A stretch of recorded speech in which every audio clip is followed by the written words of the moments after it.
understand anything I see in this room, on this street, from this window, in this place. I do not understand anything I see in this room, on this street, from this window, in this place.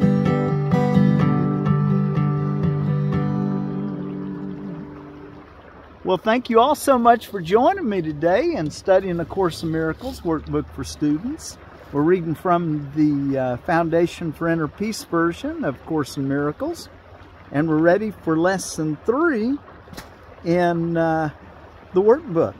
I do not understand anything I see in this room, on this street, from this window, in this place, or from this bank on Little Hickory Creek right out near Neosho, Missouri.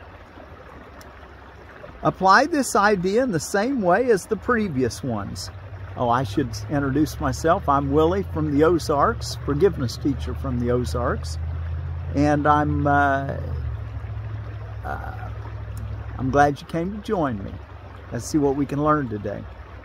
Apply this idea in the same way as the previous ones, without making distinctions of any kind. I do not understand anything I see in this room, on this street, from this window, in this place. Apply this idea in the same way as the previous ones, without making distinctions of any kind.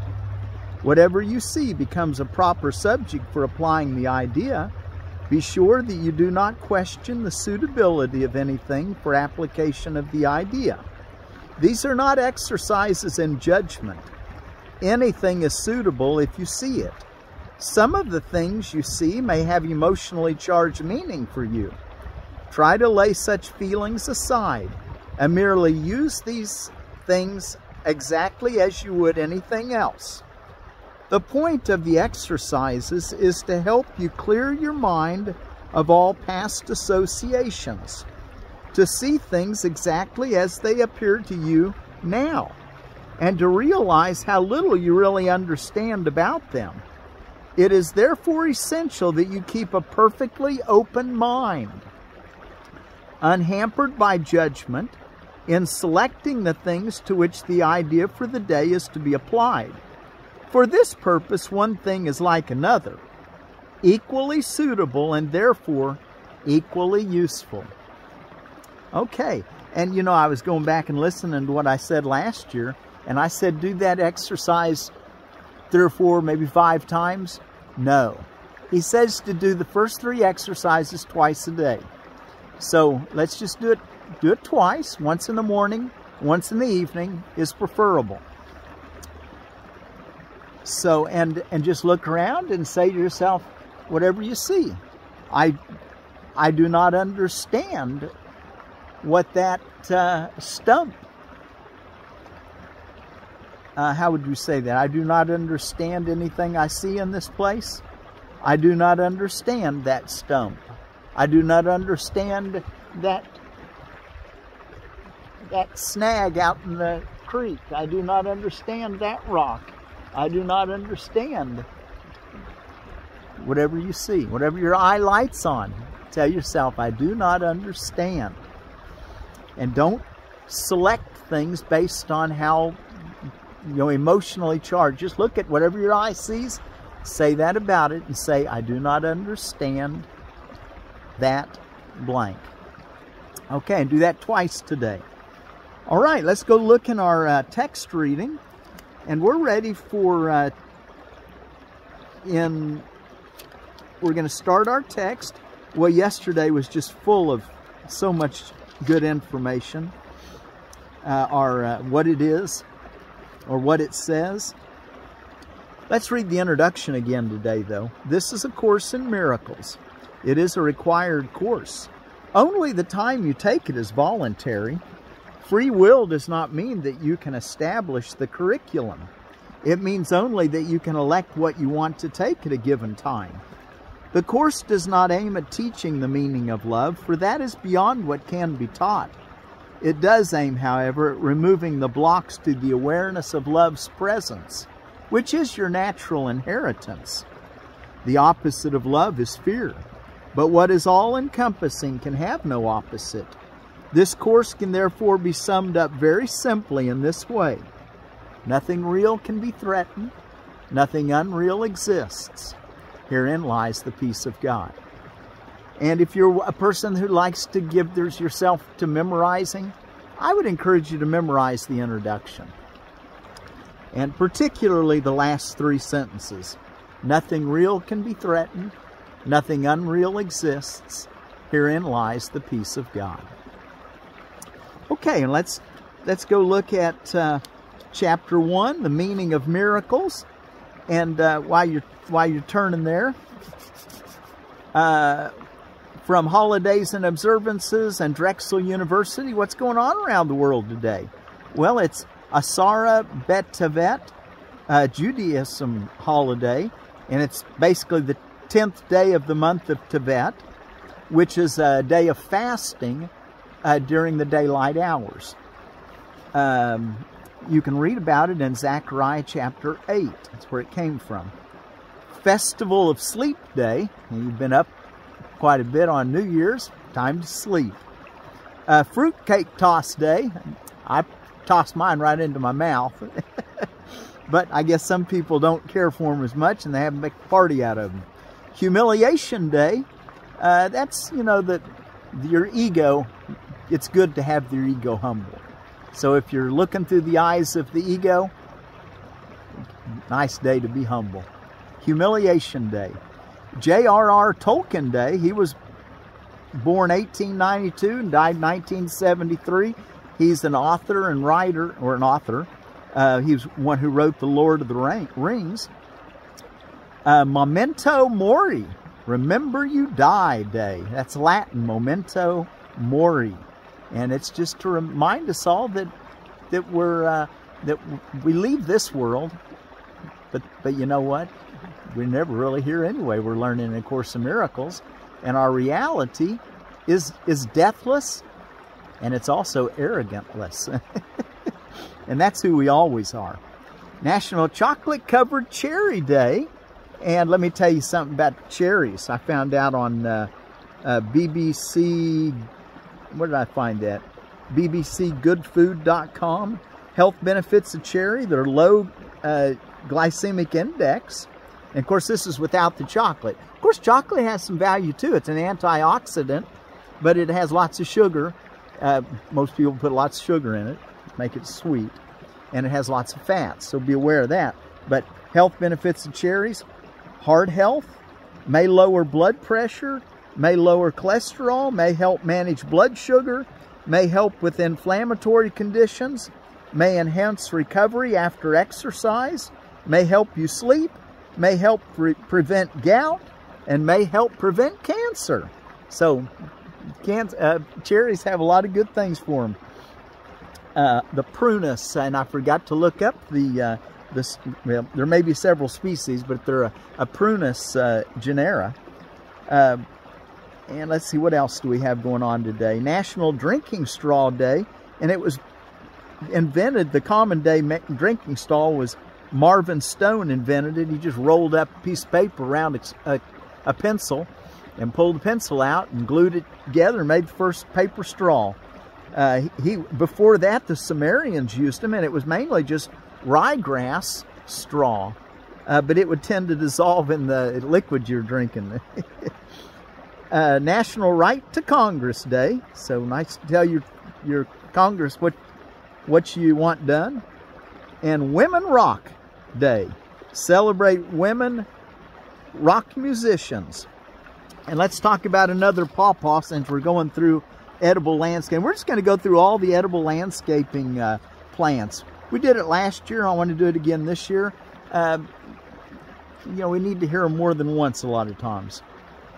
Alleghany Pawpaw, and that's your, what is that genus and species? That's the Asamina triloba. And the Alleghany Pawpaw has a rich sweet flavor with a hint of citrus. Fruit size typically less than 8 ounces. Trees will require fruit thinning to keep fruit size over 8 ounces. This has been a continual favorite of those who taste it. The Alleghany Pawpaw. Thank you, Edible Landscaping, for that. And I said we're going to look through this permaculture for beginners. I just want to read you the first paragraph, and I'll probably just read a paragraph at a time, maybe a little more sometimes, but listen to in the introduction what it says, and you'll see why I like the people that like to study with me. I want you to know a little bit about how to grow your own food and how to use it for your own health in the three-dimensional realm. There are those among us who feel an unflinching connection to nature, which compels us to create a little portion of paradise in our backyard, whatever size it may be. Then there are those of us that wish to use our space on the land to cultivate a garden that is both beautiful to look at and functional in its provision of food that can be harvested in the grand design of becoming self-sufficient or having plenty to share. And there are those among us for whom the dream of that slice of paradise in the backyard is appealing. But the notion of the ongoing maintenance required to achieve it is enough to prevent that garden ever being created. And we're going to learn that it doesn't have to take a lot of maintenance with permaculture. Okay, well, let's go about our reading now. Principles of Miracles, Chapter 1. There is no order of difficulty in miracles. One is not harder or bigger than another. They are all the same. All expressions of love are maximal. 2. Miracles as such do not matter. The only thing that matters is their source, which is far beyond evaluation. 3. Miracles occur naturally as expressions of love. The real miracle is the love that inspires them. In this sense, everything that comes from love is a miracle. All miracles mean life, and God is the giver of life. His voice will direct you very specifically. You will be told all you need to know. 5. Miracles are habits and should be involuntary. They should not be under conscious control. Consciously selected miracles can be misguided. Consciously selected miracles can be misguided. We don't want the ego to select what miracles we want to offer. Just follow your inner guidance and spread the love. Miracles are natural. When they do not occur, something has gone wrong. Miracles are everyone's right, but purification is necessary first. So we'll be learning how to purify our thoughts. Miracles are healing because they supply a lack. They are performed by those who temporarily have more for those who temporarily have less. Number 9, and there's 50 of these, by the way. Miracles are a kind of exchange. Like all expressions of love, which are always miraculous in the true sense, the exchange reverses the physical laws. They bring more love both to the giver and the receiver. 10, and we won't read all 50 today. We're going to try to get 25 of them read. The use of miracles as spectacles to induce belief is a misunderstanding of their purpose. 11. Prayer is the medium of miracles. It is a means of communication of the created with the Creator. Through prayer, love is received, and through miracles, love is expressed. Through prayer, love is received, and through miracles, love is expressed or given. 12. Miracles are thoughts. Thoughts can represent the lower or bodily level of experience or the higher or spiritual level of experience. One makes the physical and the other creates the spiritual. Get my page just turned here. 13. Miracles are both beginnings and endings, and so they alter the temporal order. They are always affirmations of rebirth, which seem to go back but really go forward. They undo the past in the present, and thus release the future. Let's read that one again. Miracles are both beginnings and endings, and so they alter the temporal order. They are always affirmations of rebirth, which seem to go back, but really go forward. They undo the past in the present, and thus release the future. 14. Miracles bear witness to truth. They are convincing because they arise from conviction. Without conviction, they deteriorate into magic, which is mindless and therefore destructive, or rather, the uncreative use of mind. 15. Each day should be devoted to miracles. The purpose of time is to enable you to learn how to use time constructively. It is thus a teaching device and a means to an end. Time will cease when it is no longer useful in facilitating learning. Time will cease when it is no longer useful for facilitating learning. 16. Miracles are teaching devices for demonstrating it is as blessed to give as to receive. They simultaneously increase the strength of the giver and supply strength to the receiver. 17. Miracles transcend the body. They are sudden shifts into invisibility, away from the bodily level. That is why they heal. Sudden shifts into invisibility, into the spirit world, into what's real, what is unalterable, what is changeless. 18. A miracle is a service. It is the maximal service you can render to another. It is a way of loving your neighbor as yourself. You recognize your own and your neighbor's worth simultaneously. 19. Miracles make minds one in God. They depend on cooperation because the sonship is the sum of all that God created. Miracles therefore reflect the laws of eternity, not of time. 20. Miracles reawaken the awareness that the spirit, not the body, is the altar of truth. This is the recognition that leads to the healing power of the miracle. Let's read that one again too. Miracles reawaken the awareness that the spirit, not the body, is the altar of truth. This is the recognition that leads to the healing power of the miracle. 21. Miracles are natural signs of forgiveness. Forgiveness and miracles go together just like a hand and a glove. Miracles are natural signs of forgiveness.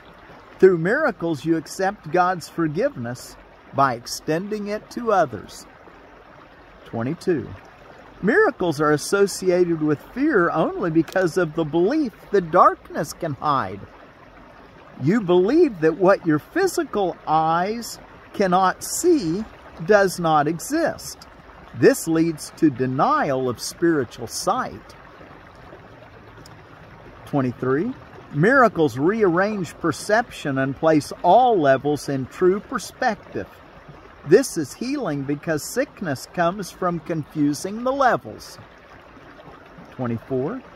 Miracles enable you to heal the sick and raise the dead because you made sickness and death yourself and can therefore abolish both. You are a miracle, capable of creating in the likeness of your Creator. Everything else is your own nightmare and does not exist. Only the creations of light are real. And 25, and I think we'll stop on this one, though there's 50 of them. And, you know, this basically is what we'll be learning throughout the whole book. Each of these 50 principles will be amplified and explained throughout our year's study. 25. Miracles are part of an interlocking chain of forgiveness, which when completed is the atonement. Atonement works all the time and in all dimensions of time. Okay, let's see. Was there anything else that I wanted to talk about? You know, since we've got that holiday today, Asara B'Tevet, I think's how you pronounce that, the Jewish holiday. Let's just remember our word for peace in Hebrew or Jewish word for peace, which is Shaloam. Okay, well, I always like to bring some country or some nationality or some tribe's word for peace into our studies every day. And let's take one look again at our lesson. We've got enough time just to make sure we've got it down so that you know what to do. I do not understand anything I see in this room, on this street, from this window, in this place. Apply this idea in the same way as the previous one without making distinctions of any kind. Whatever you see becomes a proper subject for applying the idea. Be sure that you do not question the suitability of anything for application of the idea. These are not exercises in judgment. Anything is suitable if you see it. Some of the things you see may have emotionally charged meaning for you. Try to lay such feelings aside and merely use these things exactly as you would anything else. The point of the exercises is to help you clear your mind of all past associations, to see things exactly as they appear to you now, and to realize how little you really understand about them. It is therefore essential that you keep a perfectly open mind, unhampered by judgment, in selecting the things to which the idea for the day is to be applied. For this purpose, one thing is like another, equally suitable, and therefore equally useful. And we probably won't read every lesson twice, but this was a short one and we're just getting started. Okay, I do not understand anything I see. So you just look around and look beside you, both ways, look behind you, look up, down, look all around, and say to yourself, I do not understand that red leaf. I do not understand whatever it is you're seeing.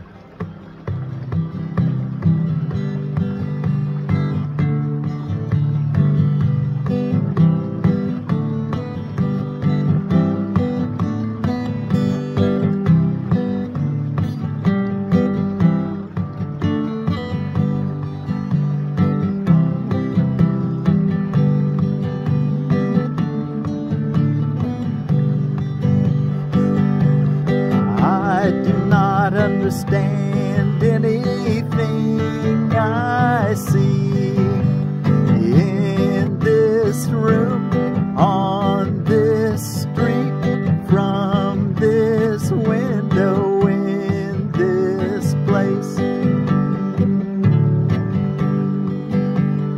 I do not understand anything I see woods, on this bank, from this ground, in this place, in this place. I do not understand anything I see in this room, on this street, from this window, in this place, in this place. I do not understand anything I see in this place. You're going to have an open mind, and just what you see, just tell yourself that today. And do this twice today, morning and evening, best you can.